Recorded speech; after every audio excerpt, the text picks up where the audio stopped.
Hey Emma, Yes, Madelyn. what do you say when someone asks you if you own a copy of a recently released Metroidvania semi-Souls-like Hollow Knight-like game, or if that copy is someone else's? I don't know. What do you call it? You say, "Oh, Mio, my."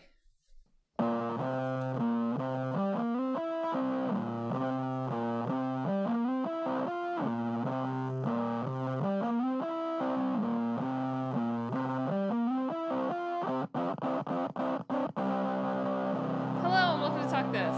It's dangerous to podcast alone. I'm your they'll never make a physical version of me, host Madelyn. I'm your heart, lungs, and spine host, Emma. And thank you for tuning in to this week's show. This week, we're talking about Hearthstone, and we're talking about MIO Memories in Orbit. You bet. So, a lot in common here. Yeah. Which I was about to complain about, but I complain when the games are too similar. I complain when the games have nothing in common. The years of doing this have really, jaded you, I feel like. Yeah, it has to be the perfect... I just have no faith in my matchup. I have no faith in my matchup abilities, so I just have to complain about it. I have to set the standards from the beginning. Okay, so instead of talking about Hearthstone, I have to make a confession, which is I think I said on one of the shows in the past 2 weeks that I've played this game. Yeah. And I was surprised.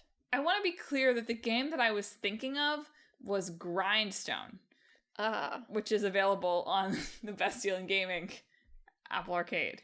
Right, yes, I remember you playing Grindstone now. So that's not at all the same. And as I was Googling this, I was a little surprised at first. I was like, am I misremembering this game that I played? And it's not the same. Yeah. So, even though there can be a bit of a grind in Hearthstone. True. But no, Hearthstone is a 2014 online collectible card game from Blizzard Entertainment. It was originally subtitled Hearthstone Heroes of Warcraft, but they dropped the subtitle in about 2018, I think. It's cleaner. It's cleaner. Even though it does still pull from, like, Warcraft lore, it removes any sort of real expectation that you should know anything about Warcraft before getting into Hearthstone. Seemed to be like a one strong reason they dropped it also. Yeah, and also people just didn't say it. People just said Hearthstone anyway, so. You should know about Warcraft in the Sun Tzu sense, not the Blizzard Entertainment sense. I know that's the art of war, but same idea. I do think we've talked about World of Warcraft as like one of our very early episodes. Did we really? What a waste. We can always go back to World of Warcraft. I know. I mean, we've certainly talked about, like, events that have taken place. Like, World of Warcraft is the one where they had the pandemic, right? Yes. That comes up once a year, at least. Because it's great. It's so funny. But Hearthstone is definitely something that's, like, it uses the same lore, but they've pulled it separate more and more over the years, where Hearthstone kind of is allowed to sort of do its own thing. And the main Warcraft stuff can pull from Hearthstone inventions as much as Hearthstone pulls from main Warcraft inventions. It's an interesting symbiotic relationship, but non-essential. I think it's smart. I mean, given that Hearthstone has become a large moneymaker. Yes. It has been a large moneymaker, like, since they launched it, basically. Yeah. So like Emma said, this is a card game. I looked at an interesting kind of funny Reddit thread that was like saying like, all right, I'm 20-ish and my coworkers are about like in their 50s. And sometimes at work on my phone, they say on my breaks, of course, I've been playing this game and they ask me about it and I don't know how to explain what it is. And there were some like funny... Someone called it wizard poker, which I think is stupid. I think that's a stupid way to describe this game. That's not really what the game is like. It's just a dumb thing to say to people. The original poster was like, it's kind of like Crazy Eights. Like, you get to make a deck and you each take turns and you have to make sure that you can like match their cards. And I thought that was like an interesting, you have a deck that can match enough, but also that has the potential to win. I thought that was interesting. And let's see. I mean, so this is my own world conception talking, but also, I do quickly, have like someone else said, collectible card games have been around longer than you have lived. Yeah. That's sort of like, do they not know Pokemon cards or Magic? Like, they have no conception of that whatsoever. Well, that's but then a again, few comments down. Yeah. Mayor Mamdani doesn't know what Minecraft is. So it's moments like that where I'm like, wow, I need to break out of my world conception a little bit, I feel like he has made a calculated choice to not know what Minecraft is. He knows the movie, is specifically what he said. Somebody told while him... streaming on twitch.tv. So. Somebody told him he shouldn't know what this is. Somebody was like, wipe your Steam account. I mean, it's perfect. Wipe it. I think, as I say on a gaming podcast, I think it's perfectly fine not to know what Minecraft is, and really has nothing to do with any of New York City Mayor Mamdani's life, right? I don't know. It is just sort of like a knowing thing what Minecraft is might be essential for governing effectively here, but whatever. But yeah, it's those moments where I'm like, surely they know what Pokemon cards are. Right. Like, maybe they don't. I don't know. Yeah. I just can't assume that. Somebody says, like most modern card games are really kind of chess with random number generation, which is fair. Anyway, it was interesting. Wow, Dragonbird says, your assumption that, quote, older people in their 50s don't know about collectible card games or video games is presumably based on your experience. So I'm assuming some third world or newly developed country here. All right, Dragonbird. Let's cool it. What are you talking about? They need to read every mainstream newspaper that still has to start with, when I was a kid and was gifted Tetris for the first time. Yeah. A lot of people are like, oh, it's a video game version of Magic the Gathering. Like, that should do it. And it's like, that's what I mean. I kind of am like... No. And two, I don't even think describing it as a video game version of Magic the Gathering. I think the devs would take some umbrage at that, given how much work they have done to avoid this becoming like video Magic the Gathering. Yeah, I did find I read a lot of interviews with various members of the dev staff, and I did find like their big emphasis on like keeping the game accessible and manageable so that like, you can as you get more into it, you can learn more about cards and like come up with unconventional decks and try new strategies or whatever. But just going into it for the first time, they want to make sure that you can functionally perform the game actions and understand what you're doing just like right off the bat. So Hearthstone is very devoted to attempting to be a much more streamlined version of a lot of other like collectible card games, of which they've run into various challenges over the years that they've had to like come up with solutions to. So to summarize the game in like slightly more detail than our Redditor trying to explain it to their third world colleagues. Each player has a deck of 30 cards, which depending on what mode you're playing, you may have access to certain cards or not cards from the whole big, this game has been out there for 12 years deck, and we'll talk about that, and that plays also into ways they've worked to make the game accessible. And you also pick a hero type out of like 9, I think, at least originally, that gives you some special abilities and gameplay focuses, unique power. And each turn, you accumulate a certain amount of mana that you can then use, depending on how much you've accumulated, to play certain cards, which there's minions and spells that are most of the cards that you're going to be playing, and then weapons, hero cards, and locations. And those cards, like, you know, either fight other cards that your opponent has put on the field, they do damage to your opponent or whatever, and once someone is down to 0 defenses, the game is over and you win. But it's a pretty fast-paced game overall. There's a timer running during your turn, something they talked about a lot that was like something that is a big part of most in-person card-based games is there's often a way for your opponent to somehow interact during your turn. And they were like, that's something that's really intuitive to do when you're sitting at a table. But online, we found that it just, even if it was like quote unquote fun or made the game more interesting, it slowed things down so much that it wasn't worth it. So it really is just like you play, and then somebody loses. Yeah, because they also like don't have like any sort of like in-game voice chat or anything like that for Hearthstone, on purpose, because even then they were aware that that can be a barrier to access for certain people. Yeah.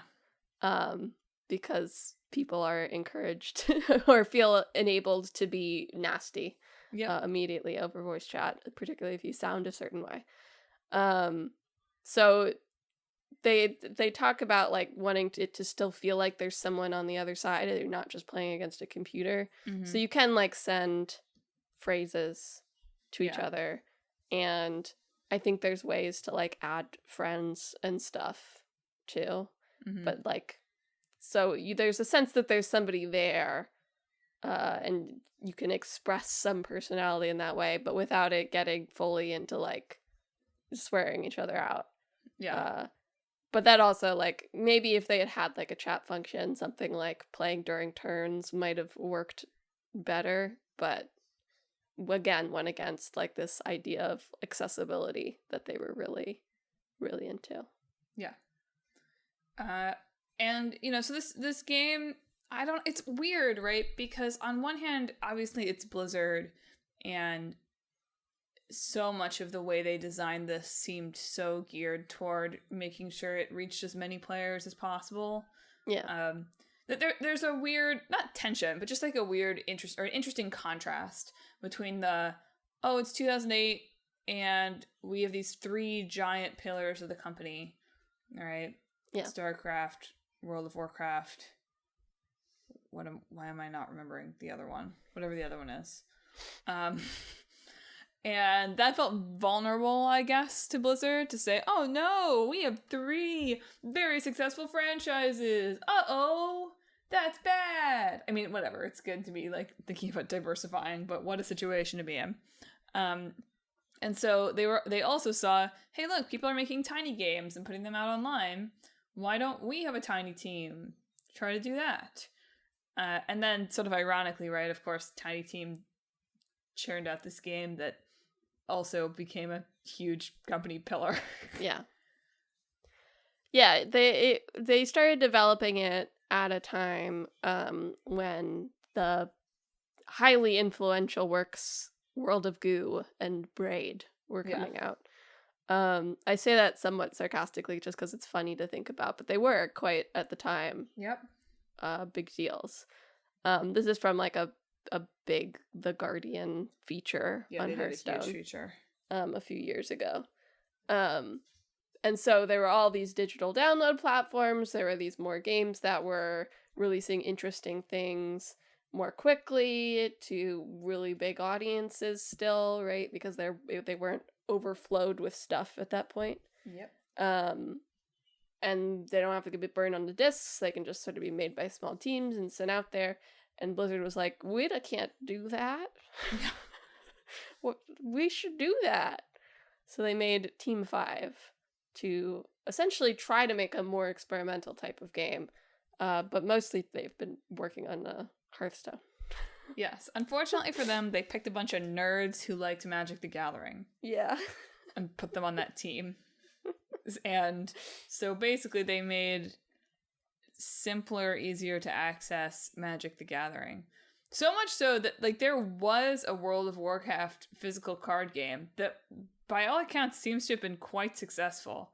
And about a year before Hearthstone came out, they said, we're not doing that anymore because we think this game's going to be so big.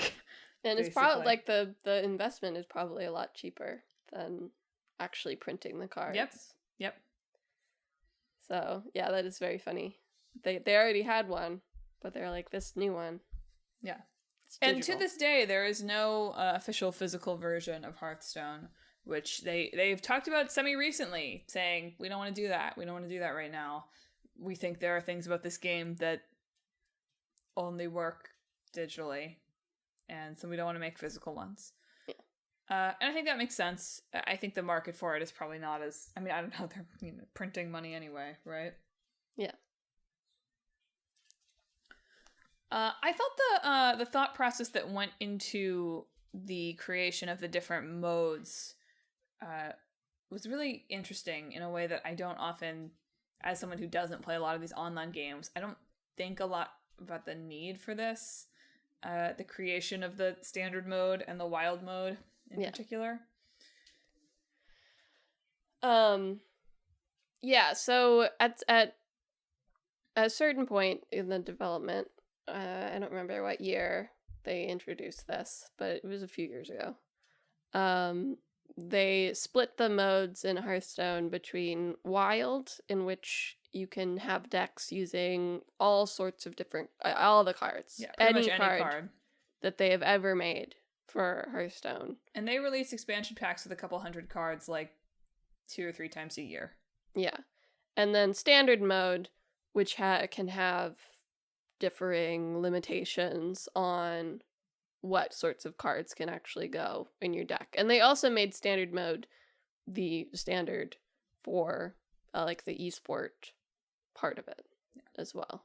Which is huge. Hearthstone esports is huge thing. Yes, yeah. It's very big. Yeah. And essentially I think the idea was, like, when you run a game like this for this long, you have to keep adding expansion packs, right?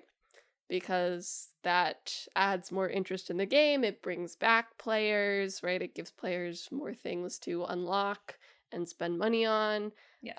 It's free to play, so you have to keep giving people things to buy. Yes, exactly. But you want this game to be accessible and easy to pick up. And for a new player going into it, if they see that there's these thousands and thousands and thousands of cards, they might get a little overwhelmed and go, never mind, actually. This isn't for me. And so standard mode seemed like a way to get around, like, some card games just delete cards eventually, right? And rather than doing that, they still have a mode where you can play and have fun with, like, the whole history of cards. But at the same time, having a more standard mode that makes it still accessible for new players and also, like, understandable for esports things, I think, too, at the same time. Are there really games that delete the cards? That feels like asking for a lawsuit. Blizzard already gets sued, like, once a year, whether anything comes to it over...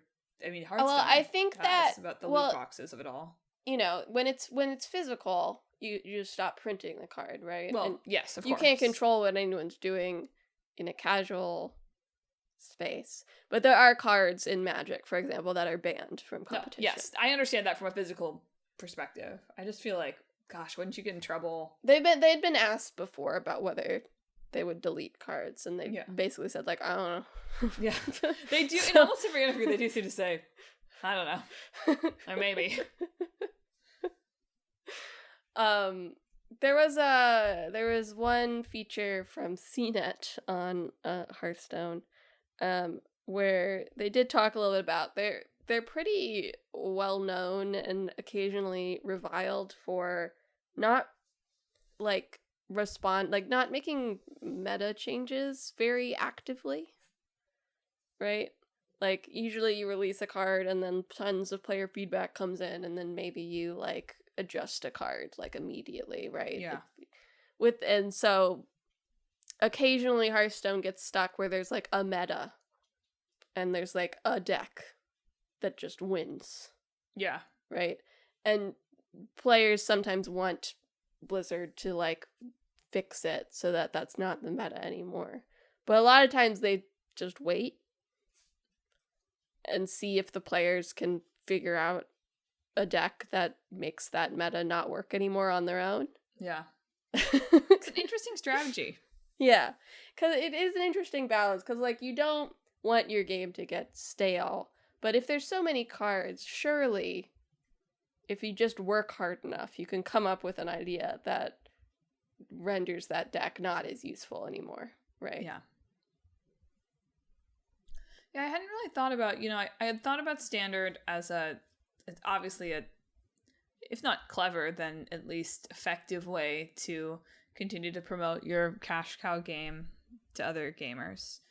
And I had read them talking about how, although I wouldn't have thought of this on my own, how it also helps a lot from the perspective of them. I mean, there are thousands and thousands, there are a dozen years of these cards out there now. And in some of the interviews about the creation of Standard, which, by the way, was when they had only released like 2 expansion packs or something at that point. It was pretty early. Where they said it's actually really helpful to us as developers too, because if when you're making new cards, you have to think about how they interact with every single card that you've ever made, eventually that becomes really challenging, right? Like you can't make a card that, if you already know there are 6 cards out there that could nerf that card, even if it could be an interesting gameplay strategy, then you can't make that card. And so it's interesting to consider how rolling things out of that lineup allows them more flexibility to experiment with other avenues of playing the game or other powers that otherwise you might say, well, Blue Eyes White Dragon, though, can take that one out no matter what. Sure. So that's not a viable strategy. There's that one deck that's beating everything right now, and even though it would be cool to put Magnemite in the game, like, it would just get crushed by that deck, so no one's going to use it. So that was interesting to read about, but I hadn't really thought about it either from the perspective of supporting the esports of it all, which is funny because I have a quote here from one of the game designers that says Magic is so complex that even any tournament organizer basically needs to have a trained judge to determine if the cards being played are legal. And I hadn't thought about how streamlining the cards that can be played in tournaments both makes it possible for you to have expert commentary, probably, without people having to be like studied up on tens have of their thousands PhD in Hearthstone. Exactly. Or even just for you as someone casually watching, which obviously Hearthstone is a popular thing to watch on things like twitch.tv. He doesn't have kids, right? Like, he's of the age where he probably didn't watch it growing up. Yeah. And then he doesn't have children. Yeah. Anyway. So it makes it like comprehensible to you watching it if you watch semi-regularly without it being like, oh my god, that's a card from 2015. Yeah.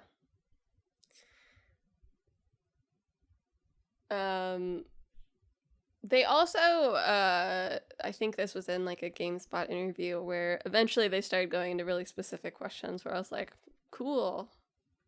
Words. Yeah. But they, even in their expansion passes, like, they don't just put in, like, really unique cards. Like, in their expansion packs, they also have, like, kind of standard, like, new kind of standard cards. Which I thought was interesting to, like, think about. Because you're like, yeah, you want your expansion pack to be exciting, but also if you're only adding, like, strange, esoteric new mechanics, right? Maybe that's not actually what you want. Maybe you want your game to still have like sort of things that just sort of do what they're supposed to do. Well, and you also have to have boring pulls to fill out the loot boxes. Yeah, that's true too. So you're right. From a game development perspective, you're so right. Continuing to introduce relatively workaday cards is smart. because otherwise you're just making the game weirder and weirder, or you're putting in cards that players will say, that seems too complicated, I'm going to stick with what I've got. But also, things have got to be rare pulls. Yeah, so technically Hearthstone is entirely free to play. And you can grind for your currency. Yes, you can grind for in-game currency by winning matches or completing goals or doing other various stuff. But you can also pay a small microtransaction to get in-game currency and then buy more cards using that as well. And Hearthstone has been criticized that the getting gold through just playing is pretty slow. Yeah. And so you're quite tempted sometimes to be like, okay, here's $1.50. So I can get a few card pulls without having to play 8-10 more matches. Yeah. Right. And also people who are paying off the bat, you're seeing these cards come in and you're like, that's cool, I want that, right? Yeah. And then of course there's the aspect of all card games, whether they're physical or digital, involve opening a pack and seeing what's in the pack, and sometimes you get boring stuff and sometimes you get really cool stuff, right? So that is preserved in Hearthstone. Correct. For worse, probably. But I mean, for industry standard. I mean, on a level, I do also sort of get it. Because, if you could buy, individual cards, would everyone just buy the one that's cool? Yeah. And then everybody has the one that's cool? Right? Yeah. In terms of, and there's no trading in this game. In terms of, adding variety to different decks and different gameplay and having to work with what you have. I see the point of random pulls. Yeah. But the it being tied to, encouraging you to slowly give your money away is problematic in ways that we've discussed for many years in the games industry and mostly done nothing about from the design side. So it made it worse, perhaps, it's actually. Particularly tricky in situations like this where, independent of, gambling in our society and what it is. Mm-hmm. You're right. It probably, from a gameplay perspective, good. Makes a quote-unquote kind of better game. Mm-hmm. Unfortunately, is a better game better for us as people? Yeah. Hard to say.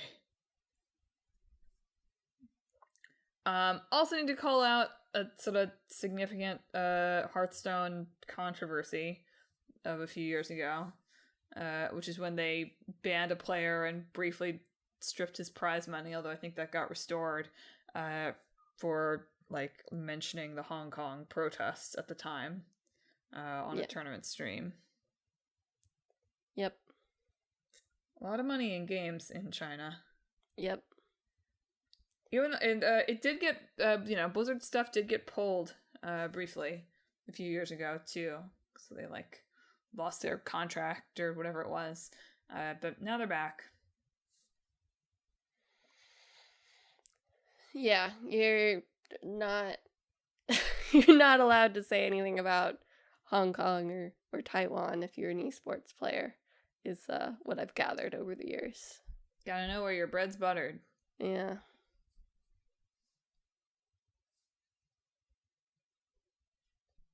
Well, on that charming note, I don't think there's any bread in MIO. That would have been fun if that was the case.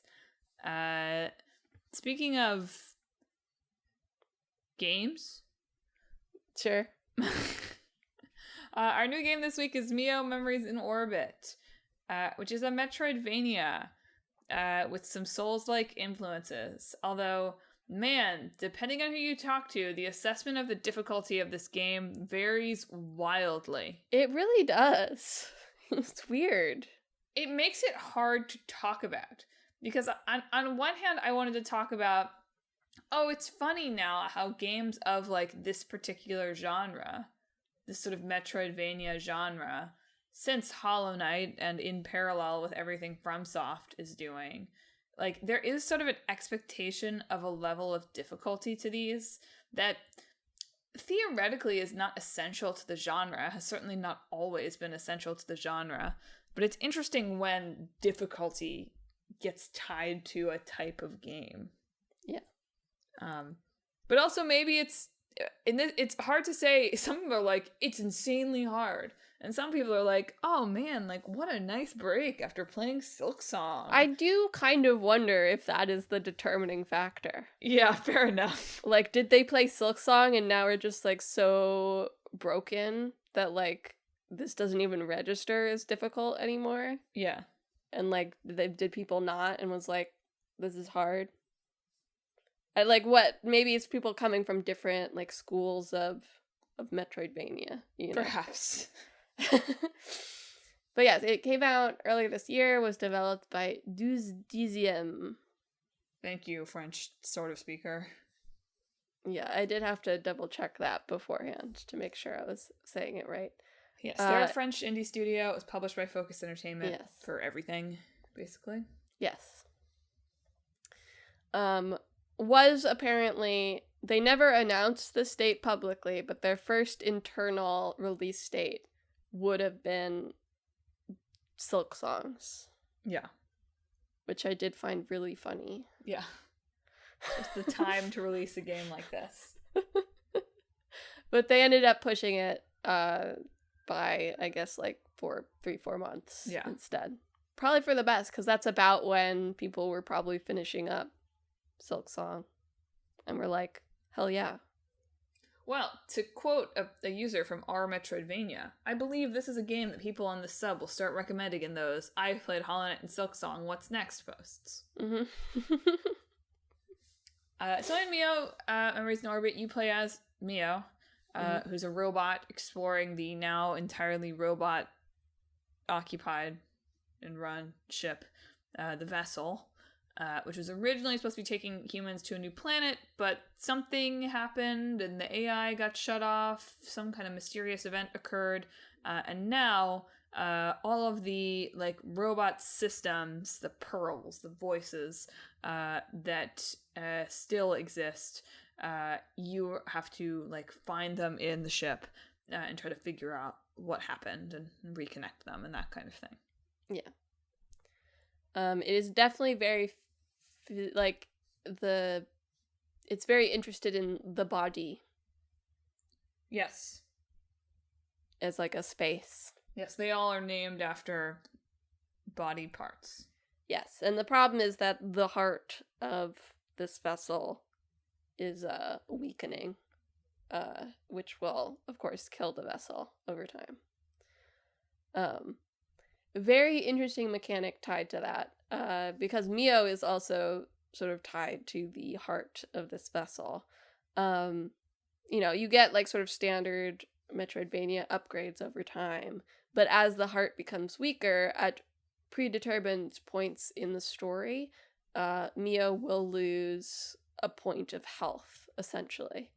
And so apparently, like, based on, depending on how you put your upgrades and how things go, like, at the start of the game and at the end of the game, you might have the same amount of health, having had more in the middle, which I think is super interesting as a mechanic.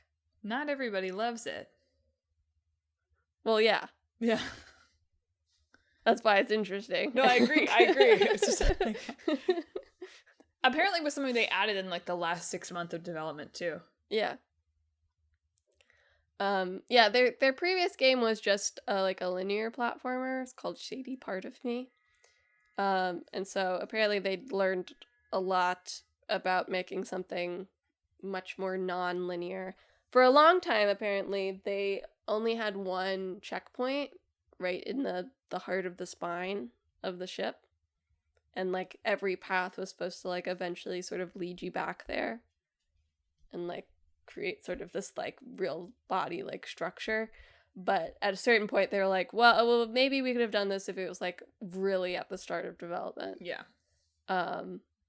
Now there's, like, 17 checkpoints, apparently. Although runbacks do appear to be like one aspect of the game that is a little rough on people. The gamers do not like a run back. I get it. Yeah, I don't like a run back. I am the gamers. The gamers are me. MIO does have some accessibility options that can make that easier. Like you can turn on a pacifist for a while, which will make mobs not attack you unless you attack them first. So, for example, if you want to do a run back many, many times, you could have that on to make the run back a little easier for yourself. Yeah. To get to the boss. But apparently part of that was like they didn't necessarily want you to just go back again and again. They wanted you to explore somewhere else if you felt like you were stuck somewhere, right? But unrealistic. I don't know if that's I don't think that's the way to encourage exploration exactly. I also think that unfortunately, for better or for worse, again, gamers have come to expect in a game like this that kind of looks like Hollow Knight in some ways. I mean, also a lot of Ori in the Blind Forest influence here, which is a different type of game. But we've all been souls pilled over the course of the past 5 years or so, right? And so I think it is hard to expect that gamers will interpret, I'm losing to this, therefore that means I should go in a different direction, not I'm losing to this, that's what this genre is now. Yeah.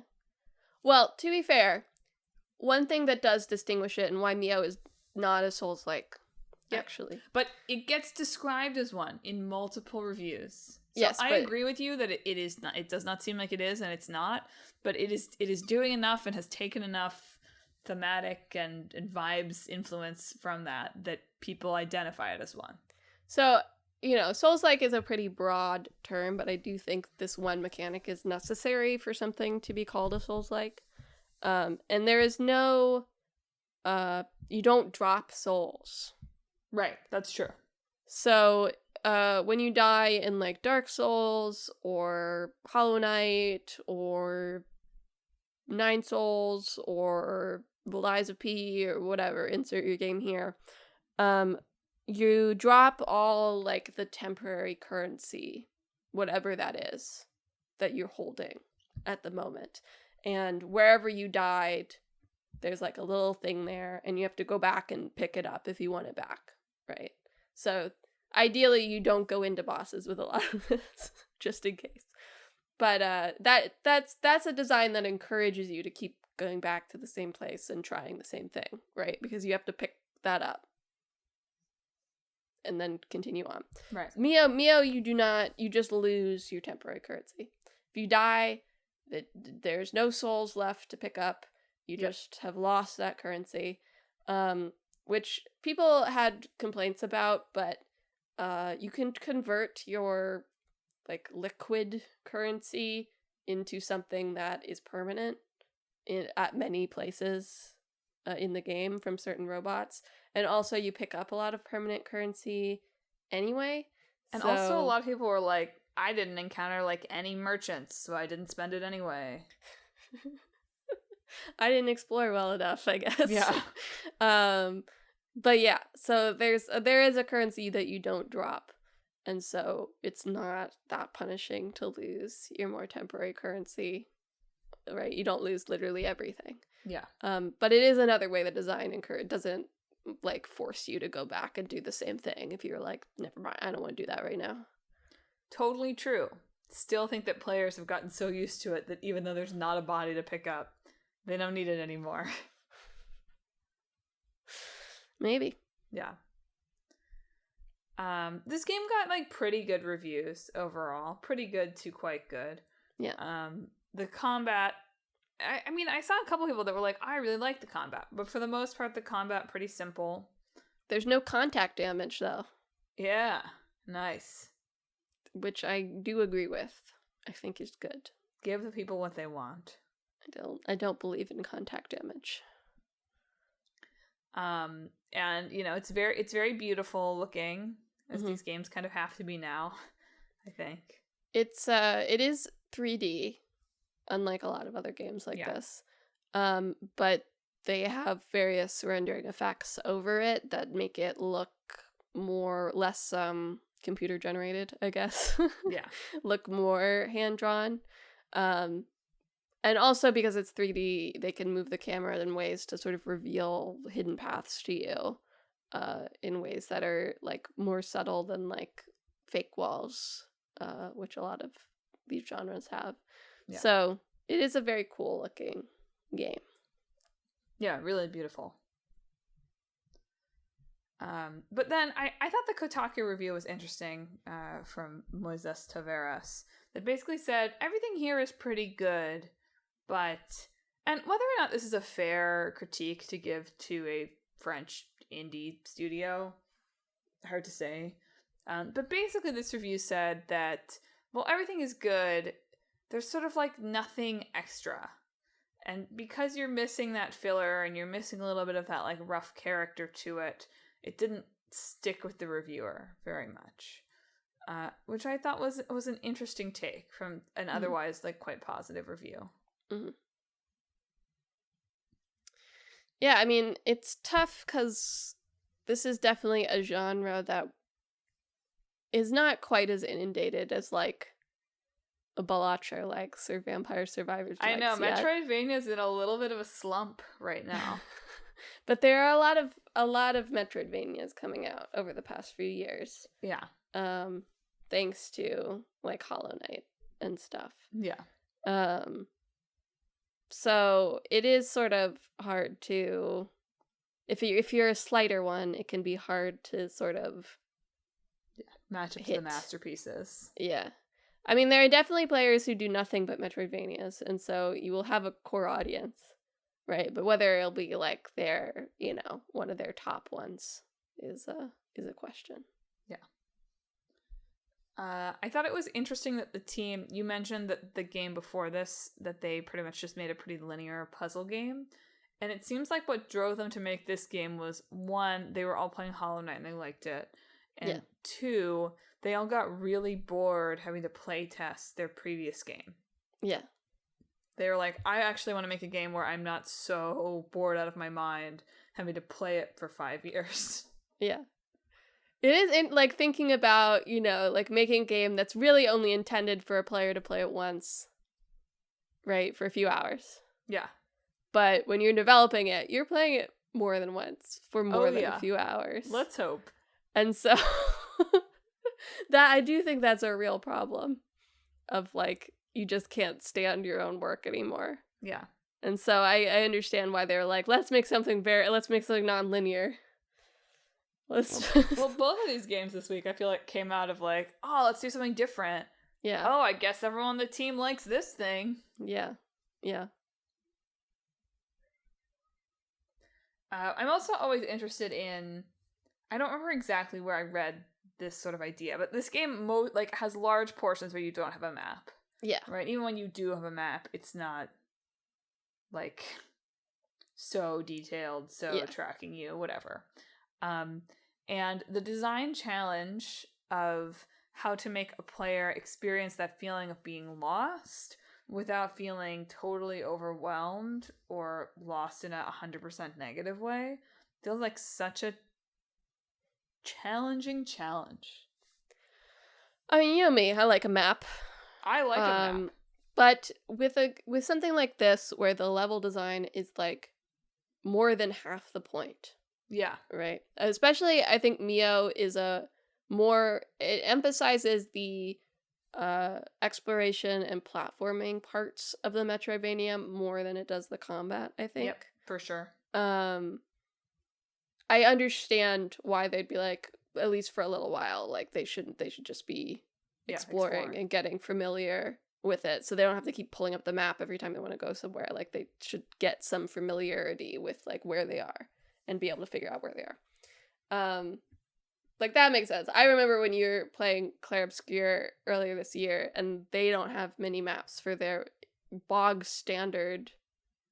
Yeah, running through. So much not what that game is about. And it's so like much time I wasted. There's no reason for them not to have a mini map there, because there's like in the actual world map exploration part, they do have a map. Yeah. It's just like when you're in the small spaces that somehow it's so easy to get lost and turned around in, even though that's not the point. I did it every single time I picked up the game again. I was like, I thought about it, and I knew this is not what this is about. I knew it. I knew I had to think about which way to go, and somehow I would still go the wrong way. So there are definitely games where I'd see the design intention of not having a map, and also the emphasis is on the level design. So as long as the level design is successful, that's probably fine, right?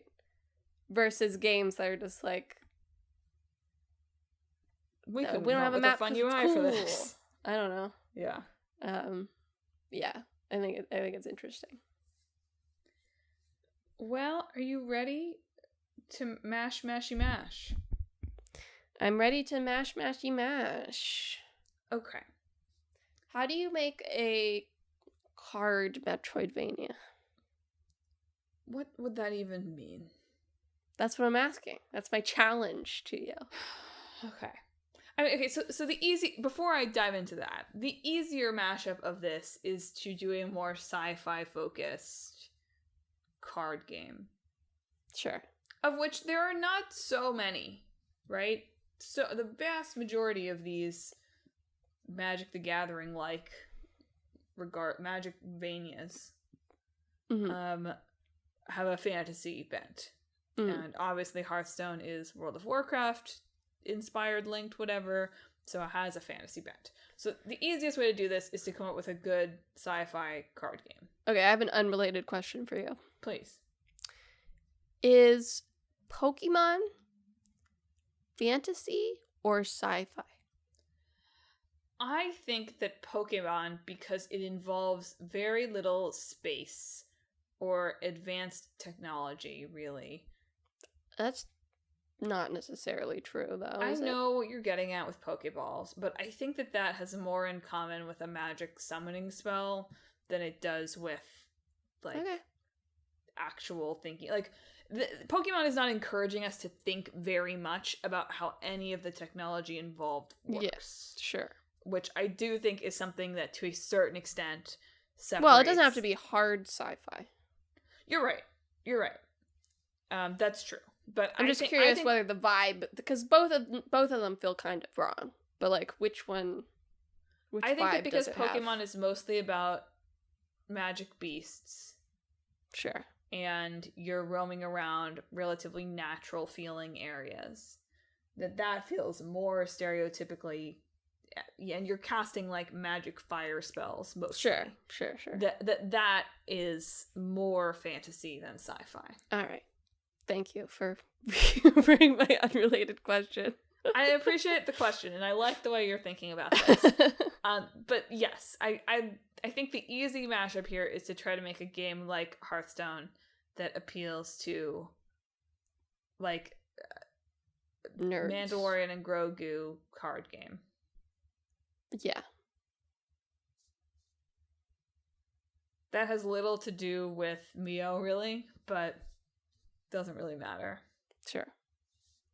You could build something in where it's like about the body metaphor or whatever. It's like, yeah, like you've both got like your hero card is like your heart card. Yeah.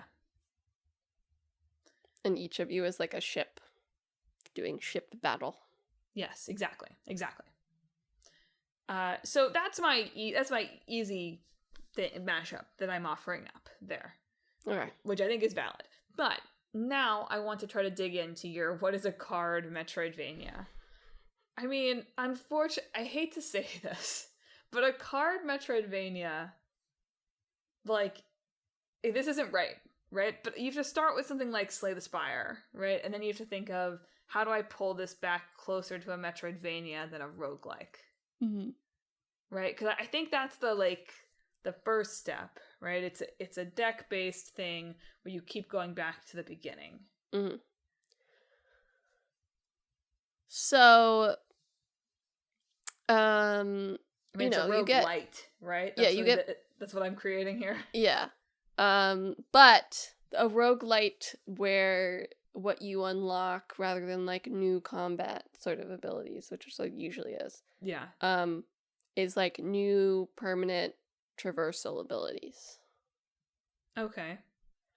So you like when you first go through it, you have like your one route that you go, right? And then once you finally clear that route, you unlock a new traversal ability, and there's a couple other routes that you can now take because you have this, you can jump, right?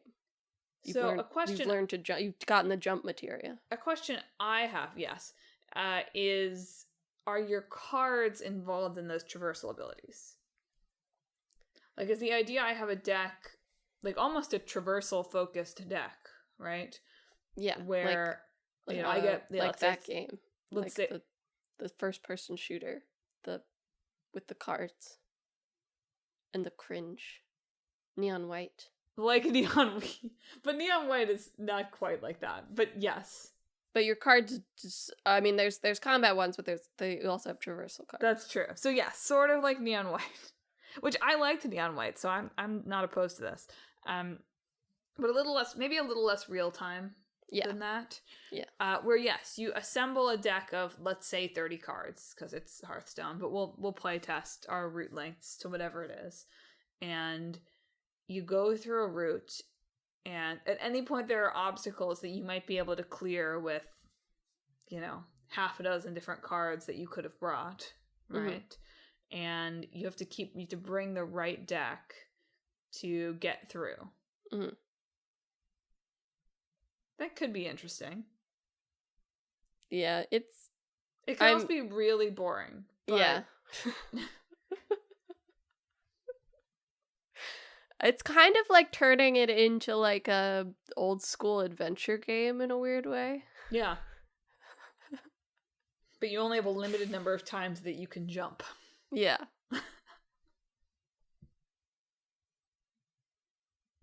There's something. I think the right person and the right sized game and the right art style, right? I mean, it's really a puzzle. What we've created here is really a puzzle game, which is exactly what these second developers don't want. We've created blueprints. Oh, you aren't wrong. In the end, I have created like a slightly differently vibed blueprints. Which, look, everybody liked blueprints. I was just talking yesterday about how I need to get back to playing it. I need to try it again. Mm-hmm. So there's worse things probably than having created a blueprints like. Yeah. I'm sure we'll see several of those in the years to come. Yeah. So we're striking while the iron's hot. Well, look for our sci-fi focused player versus player collectible card game coming soon. And also some other game. Anyway, thank you for listening to another episode of Talk This. It's dangerous to podcast alone. Has Hearthstone ruined your life at any point in the past 12 years? Because it's really addictive, is what I hear. Do you like learning new games, or do you find jumping into something after this amount of time kind of intimidating? Do you think that Metroidvanias are due for like a big comeback, or is the roguelike gonna continue its vice grip on the industry for the next 5 years? Are you a little robot who feels a little differently about AI than 5 years ago when the game started to be developed? Whatever. If you have thoughts about this or anything else we talked about, hit us up on social media. We're on Facebook, Instagram, YouTube, and Blue Sky at Talk This Podcast. You can also visit our website, www.talkthispodcast.com, where you can read all about the show, check out the games in the hat, and read our blog. But most importantly, if you enjoyed the show, you should subscribe. We're on Apple Podcasts, YouTube Podcasts, TuneIn, Spotify, Pandora Podcasts Online, and on the app, Overcast, Pocket Cast, wherever you can find podcasts. Go ahead and subscribe to Talk This so you never miss an episode on Sundays. It's my side quest next week. Emma and I have said over the course of 6 weeks 5 times, oh, that would be a good side quest topic. Oh, that would be a good side quest topic. I can't remember any of them. Why didn't I write it down? So it'll be something. But Emma, pull from the hat. What are we talking about in 2 weeks? In June. In June. No? In 2 weeks it will be June. Oh, yes. I'm sorry. I was just thinking about in 1 week it will not be June. I was just thinking about next week. For our old game, we'll be talking about Steam World. Mm-hmm. And for our new game, we'll be talking about Saros. So an S week for June. Yeah. SS 26, to quote Charlie XCX. Sure. Anyway, thanks for listening. Thanks for tuning in. Look forward to next week's show. Look forward to 2 weeks' show. That's our show. Emma, sign us off. This week, I hope that your card pulls are good.